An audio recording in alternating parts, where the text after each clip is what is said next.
to LA and David, my ex-husband, took us in. We had a dime, not the time, just a dime, and we got kicked out of his house for various reasons. And then he said he had a lawyer. He had an accident, a car accident, and the lawyer fucked him over really bad. And he had sold the lawyer a whole bunch of stolen stuff from a church. He would rob churches, man. He was like bad. So he told us we should go hit his house, you know, because I know where that motherfucker keeps his weed. So we got through the window. I know, we don't have a car. Of course, we're robbing the house by bus. You know? So we leave the house and we have 2 keyboards and cameras and shit and a bunch of jewelry. And we, like, all these pillowcases full of stuff and a huge bag of weed. And, you know, we get on the bus with all this shit and take it to a pawn shop and, you know, immediately had cash, you know, when I'm staying at a hotel in Lincoln Boulevard. And that's where we met Tony the pimp, who my girlfriend left me for. I think it must have been the crack, you know, not the bad behavior, you know. We were hanging out in this place called Ghost Town in LA. It's right in between Santa Monica and Lincoln Boulevard, and that's the black neighborhood. And one day we're walking down the street, we were gonna buy some drugs, and we got ripped off, you know. And of course the girlfriend I have, she's so feminine, yeah, and she just starts throwing a fit. I'm like, girl, don't do that. I'm gonna get my ass kicked. And you know, of course, yeah, all these people start like, all these women, we're gonna kick your ass. And then this girl is right in front of me, and I grab it and I say, girl, try to stop this. Don't let him kick my ass. And then she turns around and she has my ex-girlfriend from Seattle, and she saved my life. But then she's the one who actually introduced us to Tony, the pimp. Tony the pimp. He romanced her by bringing us hot dogs and tequila. Hot dogs, you know that store in LA, the hot dog store? Yeah, that store, the hot dog store. And I didn't like chili dogs, but that's what he brought us, so I had to eat them. That was the first girlfriend who left me for a man. No, that was the third one. The first girlfriend I had, actually, I left my husband for her, and I met her at the Frontier Room. I was looking for this other woman that I seen, and I decided I was going to be a lesbian for sure. I'm going to be a lesbian for sure, you know. Terrified of pussy as I was, you know, I still wanted to be a lesbian. And so I meet this girl in the Frontier Room, and we had sex in the bathroom. And I was forever in love with her after that. And her name was Kitty. And she would say, honey, I'll be right back. I'm going to get some cigarettes. And I'll be back for like 3 or 4 days. And then she'd bring home some boy that looked like a girl. You know, some really skinny, crusty punk, you know. And, you know, I still, honey, you want some food? Your tea dinner is almost ready. And, okay, that's one. And then she actually ended up having sex with my husband. And that was the end of that beautiful relationship. What else?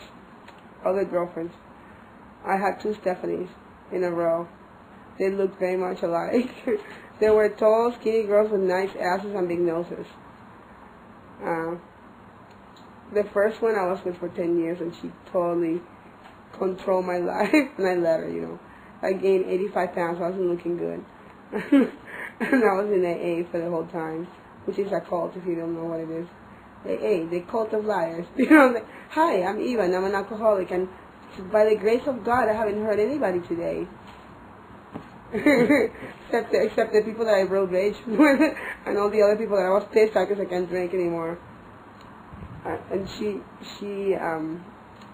I was in a band with a very mediocre famous guy, and she stayed with me, I believe, because of that. And then when it was over, I had my appendix burst. Because she wouldn't take me to the hospital.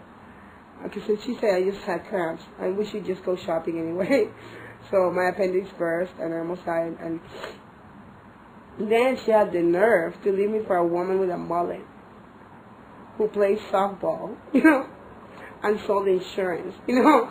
Hello. And then, no, this is the worst part of all. She always did the books. She, you know, she was really controlling. I can make the money, but I wasn't gonna spend it, you know. So she cashed in all my credit cards and emptied my bank account. And so her and her new mullet girlfriend could get a place to live. And I didn't know because I didn't know shit about how much money I had, you know. I had no idea. And then, you know, thank God 2 months later I met the other Stephanie after she left me. I figured, you know, when they cheat on you, they take your money. It only takes 2 months for you to get over it.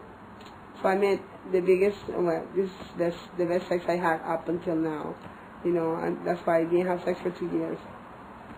Well, I did, but it didn't really count because it was gang members I picked up in the street. That was very casual, you know. And since they were young, you know, they didn't count. So I really, they were, you know, they didn't even have fake ID.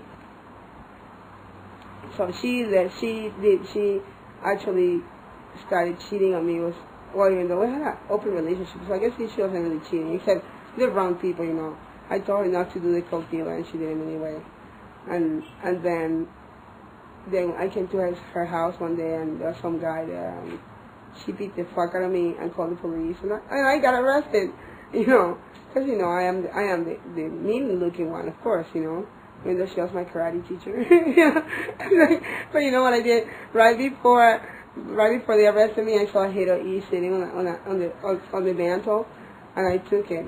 And suddenly she was so nice. Yva, please, don't take it. Please, it's not mine. So I ate it. And then I'm in the fucking precinct, high as fuck, telling them, hi, can I write my own report?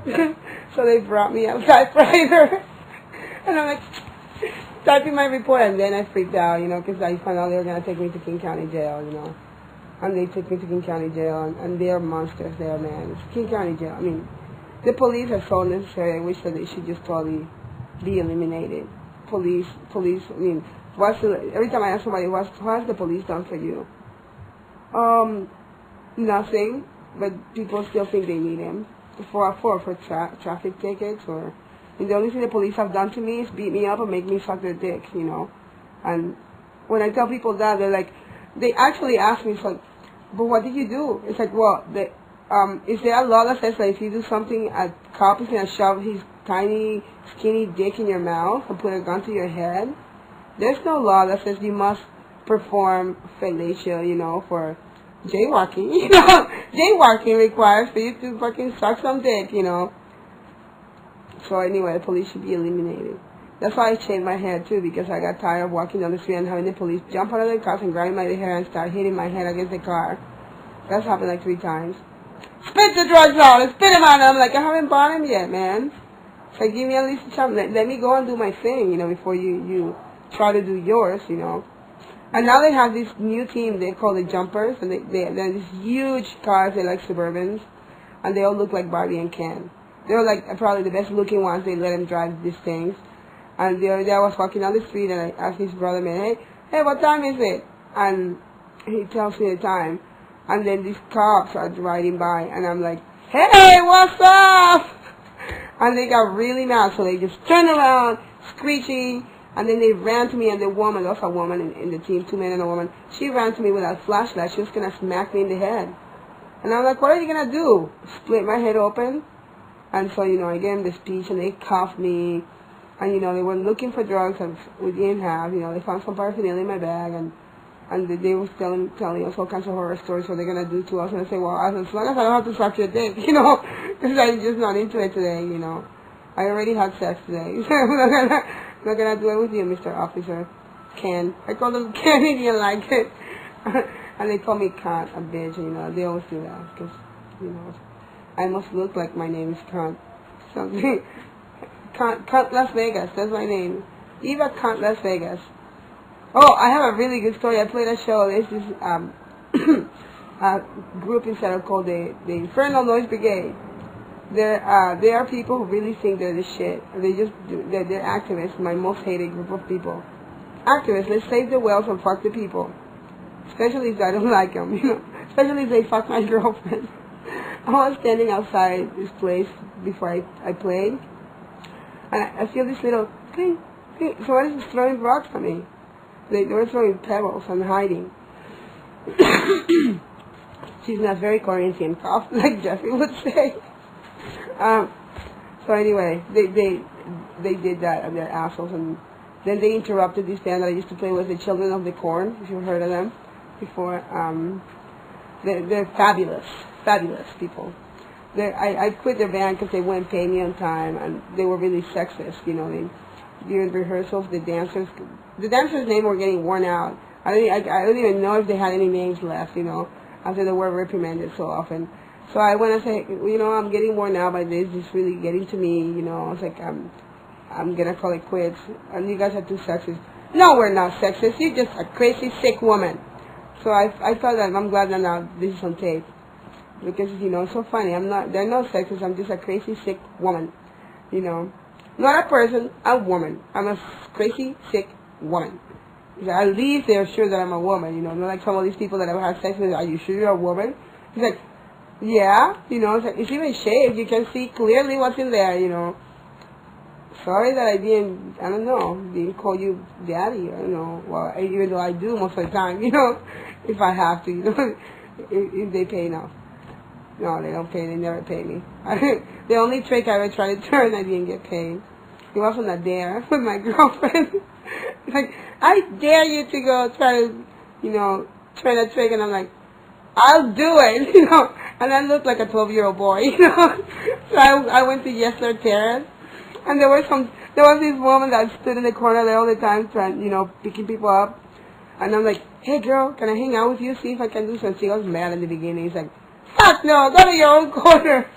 And anyway, I thought she was helping me out, but she wasn't helping me out at all. She told this guy to take me with him, and so I went with him, and I didn't realize you have to take the money first. It's like, you know, it never occurred to me, you know. It never occurred to me that you should try to get it over as soon as possible. I was for the marathon parking that night. So I totally, like, enjoyed myself, you know. It's like I had like 3 orgasms, you know. I was like, and then the guy says, let's go to the bank machine so I can give you your money. So we were like around here somewhere. Next thing I know, we're in the U District, and I'm waiting, and the guy was gone. So I had to call my girlfriend to come pick me up, and she was so mad. She's like, you did it, and you didn't get paid. So I never tried to do that again, you know. I decided that I'd be a stripper, you know. So I did that, you know. When I became a stripper, they now called Lassie Lady. It was called the amusement center, and it was way different, you know. It's like there were lots of different types of women. Now they all look like my ex-girlfriends, you know, and you know, they're just gross. And I was the rookie of the year. I was so good. They sent me to San Francisco for like a month to go dance with the other women there because they were gonna strike. Like I was gonna stop them. It's like, oh yeah, I'm the one who's gonna stop them from getting their shit, you know. That's basically in a nutshell right there.